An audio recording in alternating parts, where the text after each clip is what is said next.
السلام علیکم، ہمارا چینل محبت اہل بیت سبسکرائب کریں اور بیل آئیکن کو پریس کر دیں تاکہ اگلی نوٹیفیکیشن آپ کو موصول ہو سکے۔ Thank you. ایک ہندوستان سے آیا تھا شخص، اس نے آ کے امام سے کہا کہ میں مناظرہ کرنا چاہتا ہوں۔ امام نے کہا کس بات کا مناظرہ؟ اس نے کہا میں ہندوستان سے آیا ہوں تیرے علم کے قصے سن کے کہ مدینے میں ایک شخص ہے جو ممبر پہ بیٹھ کے ہر علم پہ بات کر رہا ہے۔ اس نے کہا چل میں تجھ سے پوچھتا ہوں، تو مجھے سوالوں کے جواب دے۔ امام نے کہا کون سے؟ اس نے کہا مجھے بتا کہ انسان کی اس بیماری کا علاج کیا ہے، اس بیماری کا علاج۔ امام سارے سوالوں کو جواب دیتے رہے۔ جب اس کے پاس بیماریاں ختم ہو گئی، امام نے کہا میں تجھ پہ سوال کروں؟ اس نے کہا کریں۔ امام نے کہا اچھا چل تو مجھے بتا، انسان کی پیشانی میں لکیریں کیوں ہوتی ہیں؟ تو مجھے بتا سر پہ بال کیوں ہوتے ہیں؟ تو مجھے بتا آنکھ گول کیوں نہیں ہوتی؟ تو مجھے بتا نتنے نیچے کی طرف کیوں ہوتے ہیں؟ تو مجھے بتا کوہنی پیچھے کی طرف کیوں مڑتی ہے؟ تو مجھے بتا کہ پاؤں کے تلوے میں یہ خلا کیوں ہوتا ہے؟ اس نے کہا یہ میں کیسے بتا سکتا ہوں؟ امام نے کہا تو نہیں بتا سکتا، ہم بتائیں؟ اس نے کہا آپ بتائیں۔ امام نے فرمایا سر پہ بال اس لیے ہوتے ہیں کہ سورج کی گرمی سے، سردی کی شدت سے دماغ کو بچا کے رکھے۔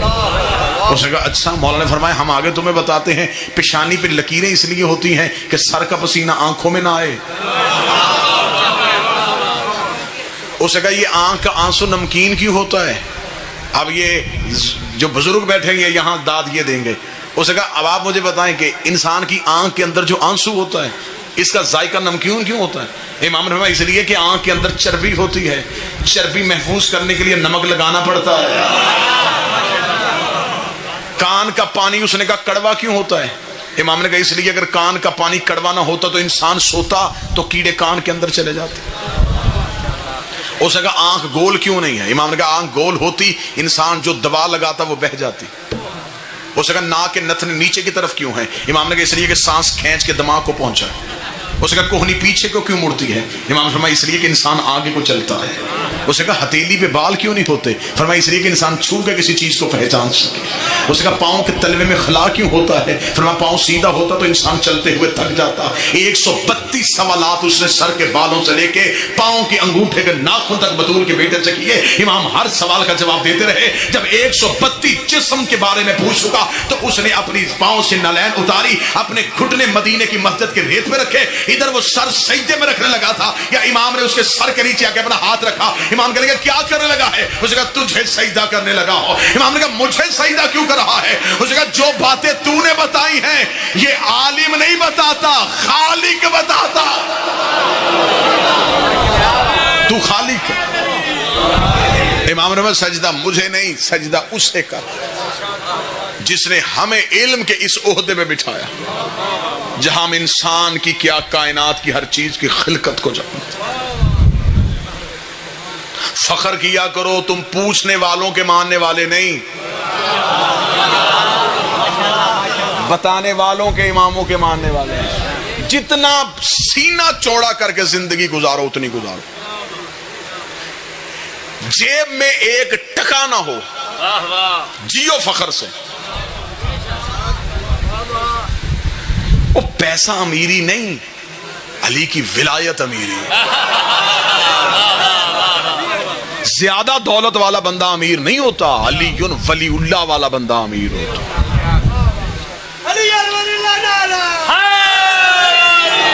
سینہ جوڑا کر کے جیو، فخر سے جیو، کیونکہ ہمارے پیر ہمارے امام ان کے ایڈریس یہ نہیں کہ ان کے پہلو میں کسی نے پوچھنا جی میں نے اپنے پیر کی قبر پہ زیارت کرنے جانا، اور دوسرا کہے ان کے ساتھ۔ ہمارے ان کے ساتھ نہیں، ہمارے جہاں جاتے ہیں وہ جگہ مشہور کر دیتے ہیں۔ یہ مکے میں آئے تو معظمہ کر دیتے ہیں، یہ مدینے پہنچے منورہ کر دیتے ہیں، یہ نجف میں آئے تو اشرف کر دیتے ہیں، یہ کربلا میں پہنچے تو معلی کر دیتے ہیں، یہ مشہد میں جائیں تو مقدس کر دیتے ہیں، یہ کاظمین میں جائیں تو شریفین کر دیتے ہیں، یہ جگہیں معتبر کر دیتے ہیں۔ آج بڑے شکر سجدہ شکر ادا کیا کرو کہ آج ایک فرمان سننے کے لیے کئی جگہوں سے تمہیں وہ فرمان نصیب ہو جاتا۔ مصر کا رہنے والا شخص تھا، امام صادق کا دور تھا۔ بھائی بڑی اہم بات، بڑا اہم مسئلہ واقعے میں سنانے لگا۔ بندہ مصر میں رہتا تھا، غصے میں اپنی عورت کو طلاق دے بیٹھا. مصر کے رہنے والے مولویوں سے پوچھا، جواب سے مطمئن نہیں ہوا، سفر کیا، مدینے آ گیا. جب وہ مدینے پہنچا تو حکومت نے امام کو نظر بند کر دیا. امام کے علم کی وجہ سے امام کو گھر کے اندر قید کر دیا گیا تھا. جب وہ مدینے پہنچا تو مدینے پہنچ کے اس نے لوگوں سے کہا کہ وارث رسول کہاں بیٹھا ہے؟ انہوں نے کہا دربار میں.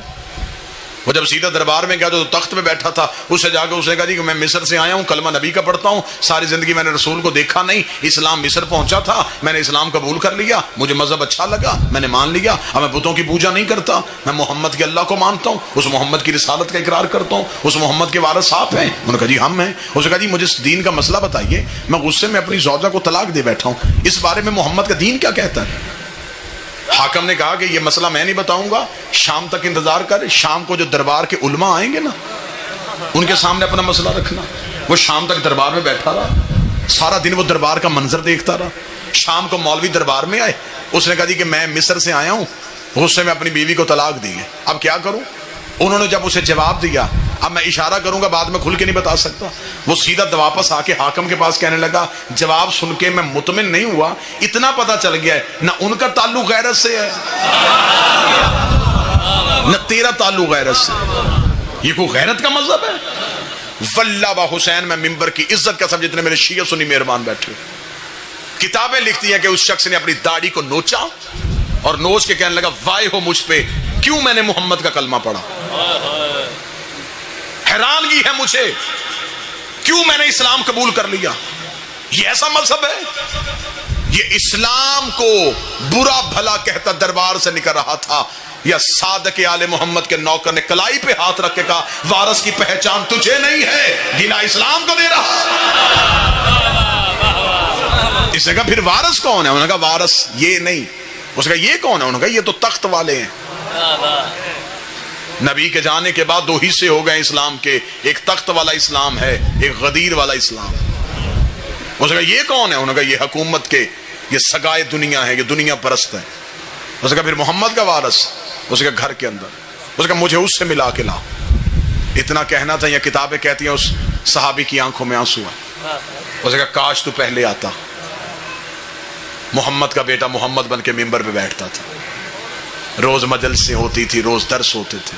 اب تو حکومت نے نظر بند کر دیا ہے، اب تو بڑا عرصہ ہو گیا میں بھی مولا کی زیارت نہیں کر سکا. اس نے کہا کس نے بند کیا ہوا ہے؟ اس نے کہا اسی حاکم نے. اس نے کہا ملے بغیر میں مان گیا ہوں وہ سچا ہے.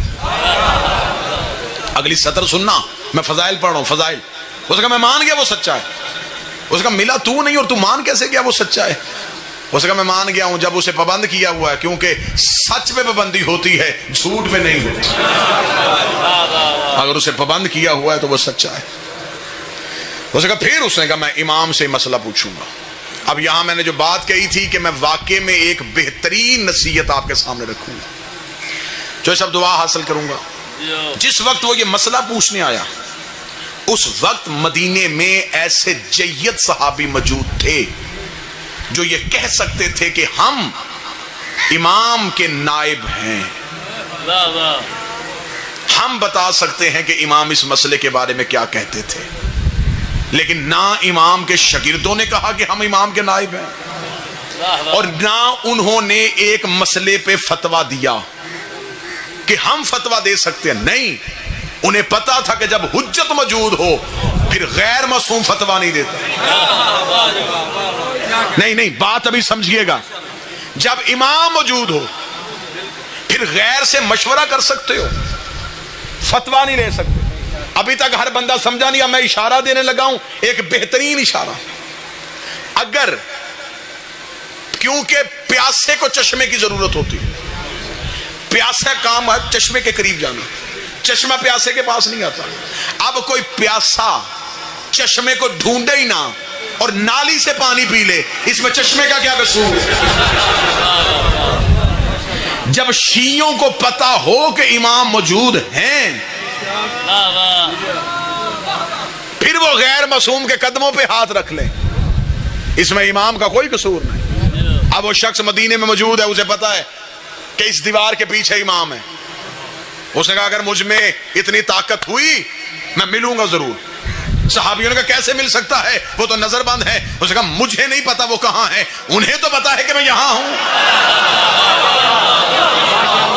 بس آخری جملے کہنے لگا ہوں اور شیعت کا نتیجہ دینے لگا ہوں. اس نے کہا مجھے نہیں پتا وہ کہاں ہے، انہیں تو پتا میں یہاں ہوں. میں ان سے باخبر نہیں، وہ مجھ سے باخبر. اگر تو وہ مجھے دیکھ رہا ہے پھر وہ مسئلے کا جواب بھی دے گا، مجھے ملے گا بھی، مجھے بلائے گا بھی. انہوں نے کہا ایک دفعہ گلی میں جا کے حالت دیکھ. جب وہ محلہ بنی ہاشم میں پہنچا تو اس نے کیا دیکھا؟ سپاہی، فوجیں، چھتوں پہ سپاہی کھڑے. امام کی گلی میں مخبروں نے گھر کرائے میں لیے ہوئے تھے، وہ دروازوں کی اندر سے دیکھ رہے تھے کہ امام سے ملنے کوئی نہیں آیا. اتنا سخت پہرا. چلا گیا مدینے کے باہر. میں پوری ذمہ داری کے ساتھ گجرات کی سرزمین پہ یہ اعلان کرنے لگا ہوں 3 مہینے تک وہ شیعہ مدینے کی گلیوں میں پھرتا رہا، ایک مسئلے کے لیے. نہ کسی مولوی سے پوچھا، نہ کسی غیر معصوم سے پوچھا. 3 مہینے تک مدینے کی گلیوں میں امام سے ملاقات نہیں ہو رہی. تھک کے مدینے کے باہر جا کے بیٹھ گیا. بیٹھ کے کہنے لگا قصور میرا ہے، میرے اندر کوئی ایسی غلطی ہے جس کی وجہ سے تو مجھے مل نہیں رہا. شاید تجھے میری محنت پہ یقین نہیں. جنازہ اٹھے گا میرا یہاں سے، تجھے ملے بغیر نہیں جاؤں گا. مدینے کے باہر رو رو کے امام سے باتیں کر رہا تھا. یہاں پیچھے سے ایک سبزی فروش گزرا. اسے کہنے لگا کہاں جا رہا ہے؟ اسے کہا مدینہ. کیا کرنے؟ سبزی بیچنے. اسے کہا تو روزانہ جاتا ہے؟ روزانہ جاتا. اسے کہا وہ جو مدینے کے اندر محلہ بنی ہاشم میں کبھی وہاں بھی گیا ہے؟ اسے کہا ہاں جاتا ہوں روزانہ، سبزی تو بیچتا ہوں، میرا کاروبار ہے، میں جاتا ہوں وہاں پہ. ایک لمحے کے لیے اسے امید کی کرن آئی. اسے کہا رک رک رک رک رک، سبزی بیچے گا؟ اسے کہا کیا لے گا؟ اسے کہا ساری سبزی بیچ. نہیں شاید آپ ابھی تک ذہنی طور پہ قریب نہیں ہوئے. اب میں جس دہلیز میں داخل ہونے لگا ہوں اب تمہارے جسم یہاں ہوں گے، روحیں یہاں نہیں ہوں گے. سبزی بیچے گا؟ اسے کہا کتنی؟ اسے کہا ساری. لباس بھی بیچ دے، میرے کپڑے تو پہن، اپنے کپڑے مجھے پہنو. سبزی فروش بن گیا. سر پہ رکھی سبزی کی ٹوکری، سبزی فروش بن کے مدینے میں داخل ہوا. میرا بادشاہ حسین میرے لفظوں میں اتنی طاقت دے دینا کہ یہ لفظ تمہارے دلوں میں اتریں اور ایک بندہ مجمع سے چہرے میں چمک لے کے آنکھوں میں ولایت کی مسکراہٹ کے ساتھ یہاں پہ جواب دے دے کتنا اچھا شیعہ تھا، امام کی محبت میں سبزی فروش بن گیا، ضمیر فروش نہیں بنا. ہائے ہائے ہائے، محبت مولا میں روح بدل گئی.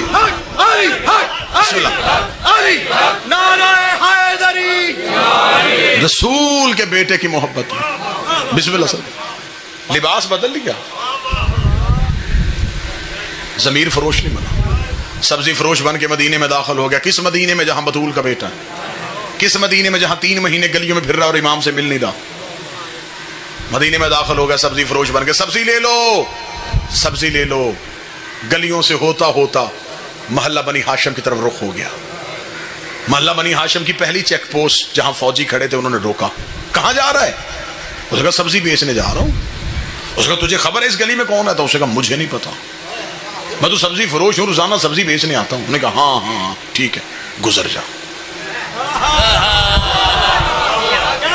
3 مہینے کے بعد اس مقام تک پہنچ گیا، گلی میں داخل ہو گیا، محلے میں پہنچ چکا ہے.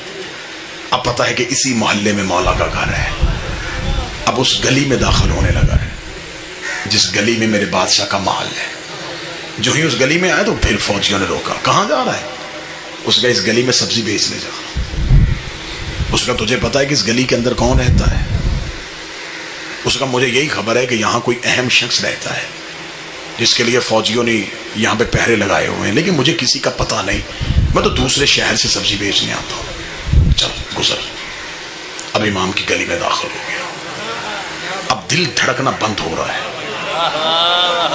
قدم بوجھل ہو گئے. 3 مہینے سے جس کا انتظار کر رہا تھا وہاں پہنچ چکا ہے. اب زبان گونگی ہو گئی ہے اور یہاں والی زبان بول رہی ہے. اب دھڑکنیں گفتگو کر رہی ہیں, دل کے لہجے سے بول رہا ہے, زبان بالکل چپ ہے.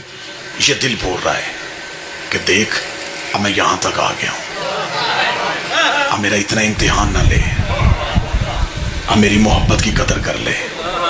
میں بڑی مشکلوں سے یہاں تک پہنچا ہوں, اب تو جہاں بھی ہے مجھے بلا لے. چل مجھے سوال کا جواب نہ دینا, مجھے صرف زیارت کروا دے.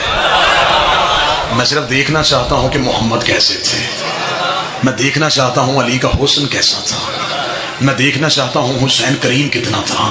اب یہ دل کی دھڑکنوں سے گفتگو کرتا ہوا امام کے دروازے کے بالکل سامنے پہنچ گیا. اب پتا ہے کہ یہ دروازہ ہے امام کا, لیکن فوجی یوں چھتوں پہ ہیں, سپاہی آگے پیچھے ہیں, یوں پہرا ہو رہا ہے. اب جب امام کے دروازے کے بالکل سامنے سے گزرا, ایک لمحے کے لیے آنکھیں بند کی کہ اگر ایک قدم بھی آگے بڑھ گیا تو دوسری طرف سے باہر نکل جاؤں گا, واپس مڑنے کوئی نہیں دے گا. اسی گھر کے اندر مولا بیٹھے, ابھی دروازے کے سامنے تھا, اگلا قدم آگے اٹھا نہیں تھا یا امام کے گھر کا دروازہ کھلا. نوکر نے کہا سبزی فروش اندر آ, آج مولا نے سبزی دے کے لینی ہے. کل بھی تو خراب سبزی دے گیا. مولا ناراض ہو رہے ہیں, وہ کہہ رہے ہیں اسے اندر بلاؤ, آج ہم سبزی خود لیں گے. خوش ہو گیا, پتہ چل گیا کہ تیر چل گیا. دھڑکنے سمجھ گیا, وہ گفتگو بات بھام گیا. وہ جلدی سے امام کے دروازے کی طرف, فوجیوں نے سامنے تلواریں نیزے کی. کدھر؟ اسے کہا یہ غلام کہہ رہا ہے کہ اس کے مولا نے بلایا. اسے کہا تمہیں پتا ہے اندر کون بیٹھا ہے؟ اندر شیعوں کا امام بیٹھا ہے, پابندی لگائی ہے حکومت نے, کوئی اسے مل نہیں سکتا, اور تو اتنی جلدی جائے گا؟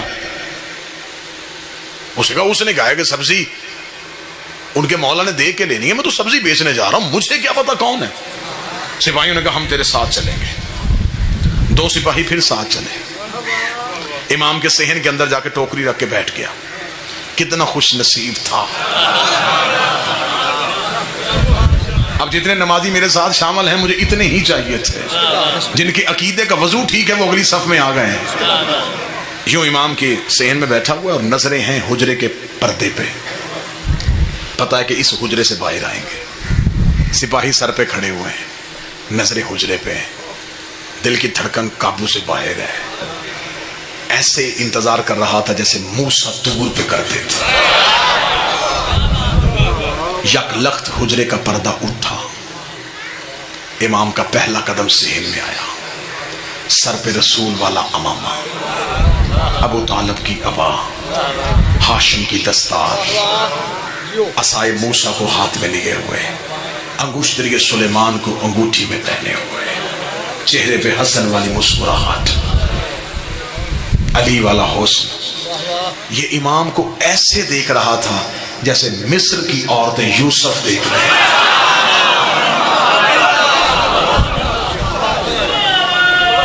بسم اللہ.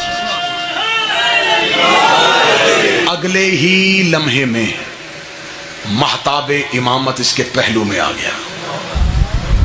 امام اس کے قریب آ کے بیٹھ گئے. خوشبو ولایت کو اس نے سونگھنا شروع کیا. امام نے اس کے قریب بیٹھ کے ٹوکری سے کپڑا ہٹایا. امام نے سبزی چننی شروع کی. یہ امام کا چہرہ دیکھ رہا ہے. سوالی کو سوال بھول گیا, سائل کو خبر ہی نہیں کہ میں کہاں پہ ہوں. یہ امام کا چہرہ دیکھ رہا تھا. اس نے سپاہیوں کی طرف دیکھا, اپنا چہرہ امام کے بالکل قریب کیا. اب یہ چہرہ قریب کر رہا تھا. امام نے کہا تیری طلاق نہیں ہوئی.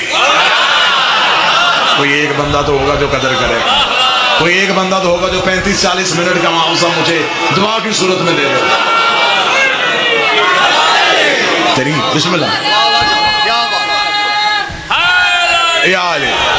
عجب روحانیت کی فضا بن گئی مجلس میں. بادشاہ حسین کی قسم, عجب روحانیت کی فضا بن گئی مجلس میں. امام نے کہا تیری طلاق نہیں ہوئی. بسم اللہ.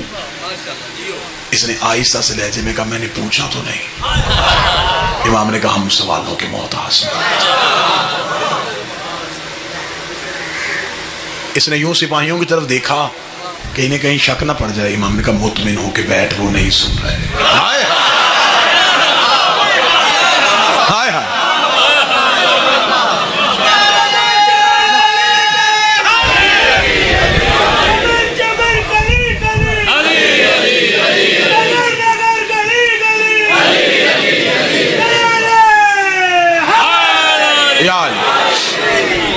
مطمئن ہو کے سن, وہ نہیں سن رہے.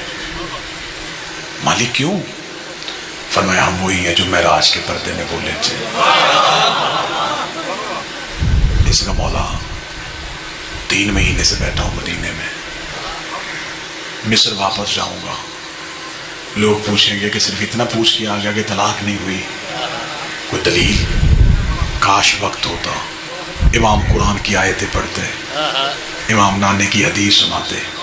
امام نے کہا جا کے مصر والوں کو صرف اتنا کہہ دینا, تو نے طلاق دی تھی غصے میں, غصہ حرام ہوتا ہے اور حرام حالت میں حلال کام نہیں ہوتا. کتنی وزنی دلیل بھائی, اس دلیل کے بغیر اب دوسری دلیل کی ضرورت ہی نہیں. امام نے کہا غصہ حرام ہے اور تو نے حرام حالت میں حلال, بغیر وضو کے نماز کیسی, حرام حالت میں حلال کام کیسا؟ امام نے کہا تیری طلاق واقع نہیں ہوئی. اتنا کہنا تھا یہ, یا علی کہہ کے اترا.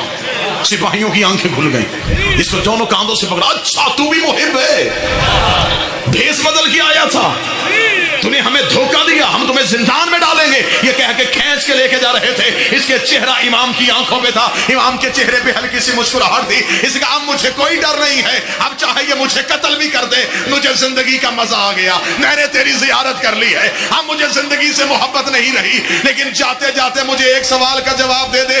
3 مہینے جو میں مدینے میں پھرتا رہا, کئی دفعہ میں مصر واپس جانے لگا, آدھے رستے سے واپس آیا, مجھے کون سی چیز ہے جو واپس جانے نہیں دیتی تھی؟ امام نے کہا اگر تیری ماں آدھے رستے سے واپس نہ آئی ہوتی, تو بھی آدھے رستے سے واپس نہ.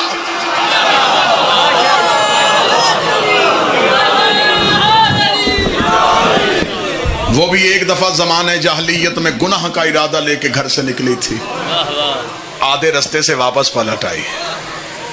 تو بھی آدھے رستے سے اس لیے واپس پلٹا کہ تو حلالی ہے. خوش نصیب ہو اس مولا کے ماننے والے ہو. کچھ نہ ملے ہمیں دنیا میں, ہمیں کچھ نہیں چاہیے, ہمیں صرف انہوں نے اپنی محبت دے دی, بغیر مانگے ہمیں علی کی ولایت مل گئی, بغیر خوف کہ ہم حسین کا ماتم کرتے ہیں, بغیر لالچ کے ہم محمد کی بیٹیوں کو روتے ہیں. بادشاہ حسین کی عزت کی قسم, میرے بعد بہت بہترین مصائب کی دنیا کا ایک نام ہے, اللہ درجات بلند کرے, بابا سید صابر حسین شاہ صاحب کے, اللہ اس پورے خانوادے کو سلامت رکھے. ایک ذاکری کی درسگاہ ہے, وہ انہی کے فرزند ہیں, بہترین مصائب آپ کو سنائیں گے. بادشاہ حسین کی عزت کی قسم چوہی طاہر صاحب, یہ جو آنسو آنکھ سے گرتا ہے یہ عطا ہے, یہ خیرات ہے. جن میں کئی دفعہ ذکر زہرا کے لیے جاتے ہیں, ہر آنکھ نہیں ہوتی, ایک لمحے کے لیے جس پہ وہ ترس کر دیتے ہیں نا, پھر آنکھیں برسنا شروع ہو جاتی. یہ ہم پہ سب سے بڑا احسان ہے, ہم اس سے روتے ہیں جس کی لاش پہ بہنیں نہیں روئی. یہ ہم پہ سب سے بڑا کرم ہے. اگر کوئی میرا اہل سنت بھائی بیٹھا ہے, میں منت کر کے کہوں گا, میں شیعہ قوم کا خطیب ہوں, تمہارا مہمان ہوں. زمانے کو ہم سے کیا شکوہ ہے؟ ہمارے رونے پہ پابندی کیوں ہے؟ ہمیں رونے کے لیے اجازت کیوں لینی پڑتی ہے؟ ہم دنیا کو یہ کہتے ہیں کہ لوگ ہنسنے کے لیے اجازت لیتے ہیں, لوگ سرکس کے لیے اجازت لیتے ہیں. ہم اتنی مظلوم قوم ہیں, ہم صرف ایک منت کرتے ہیں, ہمیں کھل کے رونے دو. ہمارا زمانے میں ہنسنے کو دل نہیں کرتا. لوگ ہمیں کہتے ہیں تم عید والے دن بھی روتے ہو, ہم کیسے نہ روئیں؟ ہمیں نہیں پتا کہ مسلمانوں کی دونوں یہ جو عیدیں ہیں یہ سیدوں کی کوفہ کا ہے. میرا سلام ہے میری قوم کے ہر ماتمی کو. بس میں نے زیادہ وقت آپ کا لے لیا, اب مصائب میں زیادتی نہ ہو, 2 ہی جملے پڑھ دوں گا. جس بادشاہ کا فضائل پڑھا ہے اسی کی مصیبت پڑھ دیتا ہوں, کیونکہ یہ وہ مضمون ہیں جو سارا سال نہیں پڑھے جاتے ہیں. ہر شہادت آپ سنتے ہیں، یہ وہ شہادتیں ہیں جو نہیں پڑھی جاتی. میں 2 سطریں اس بادشاہ کی پڑھ دیتا ہوں. سادات و غیر سادات، مجھے معاف کر دینا، یہ کائنات کا 12 ائمہ میں سے یہ غریب امام وہ ہے، اس کے گھر کو بھی بطول کے گھر کی طرح آگ لگائی گئی، جس کی ہلکی سی بھی تاریخ سے دلچسپی ہے. جعفر صادق کی حویلی کو جلایا گیا ہے. آپ سمجھتے ہیں کہ مسلمانوں نے صرف ایک دفعہ آگ لگائی؟ نہیں، انہوں نے ایک دفعہ بطول کے گھر کو آگ لگائی، پھر انہوں نے زینب کے خیمے کو آگ لگائی، تیسری بار انہوں نے جعفر صادق کی حویلی کو آگ لگائی. اب مجھے اگلی سطر سادات سے، خصوصاً سادات سے، ممبر پہ بھی سادات بیٹھے معافی مانگ کے. جب امام جعفر صادق کے گھر کو آگ لگی ہے نا، امام کی 4 بیٹیاں سو رہی تھی.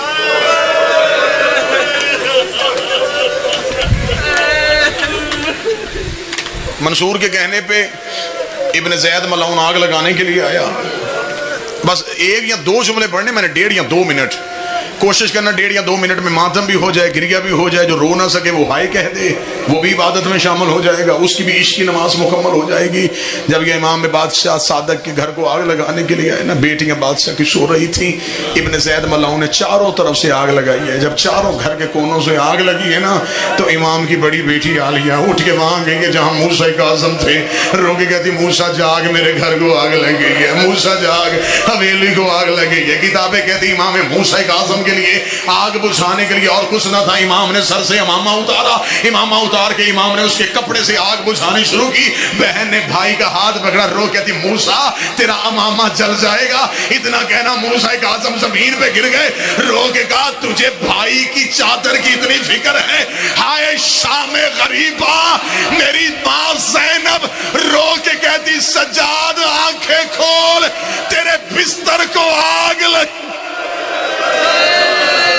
جلتی ہوئی آگ سے میری ماں نے امامت کو بچایا. چاروں طرف سے آگ.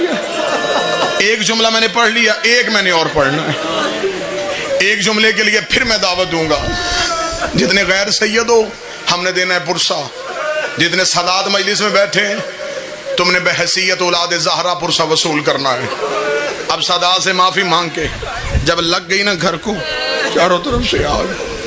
ابن زید ملعون، میں کتاب کے جملے پڑھوں گا، کوئی روئے نہ روئے، پردے والا دیکھ رہا ہے. ابن زید ملعون جب گھر کو آگ لگا کے دربار میں پہنچا، منصور ملعون نے کہا سنا خوشخبری، جلایا جعفر صادق کی حویلی، قتل کرایا جعفر صادق کو. اتنا کہنا تھا، ابن زید ملعون نے تلوار زمین پہ پھینکی. اس نے کہا ملعون ہم سے وہ ظلم کروا جو ہم سے برداشت ہوتے ہیں، ہم سے وہ ظلم نہ کروا جو ہم سے برداشت نہیں ہوتے. اس نے کہا کیا کر کے آیا ہے؟ اس نے کہا جب ہم نے حویلی اس کی آگ لگا دی، ہم گھر کے اندر گئے ہیں، اس کی 4 بیٹیاں بابے کے اوپر گری ہوئی تھی. رو کے کہتی ہمیں قتل کر دے، میرے بابے کو کچھ نہ کہنا. اس نے کہا آخر ہم بھی صاحب اولاد تھے، میں اس کی بیٹیاں کیسے قتل کرتا، اور دشمنی تیری جعفر صادق کے ساتھ ہے، ہم واپس آ گئے ہیں. اتنا جملہ سننا تھا، ایک مرتبہ پرسہ دینا. مولا جعفر صادق تیری قسمت ہے، تیری 4 بیٹیاں تیرے اوپر آئیں اور تیرا قاتل واپس چلا گیا. ہائے قسمت سکینہ کی، جب بابے کی گردن پہ سر رکھ کے، شمر کے خنجر پہ ہاتھ رکھ کے رو کے کہہ رہی مجھے قتل کر دے، میرا 3 دن کا پیاسا، میرا اللہ راضی بابا. اس بے غیرت نے ایک ہاتھ اٹھایا، سکینہ کے چہرے پہ تماچا.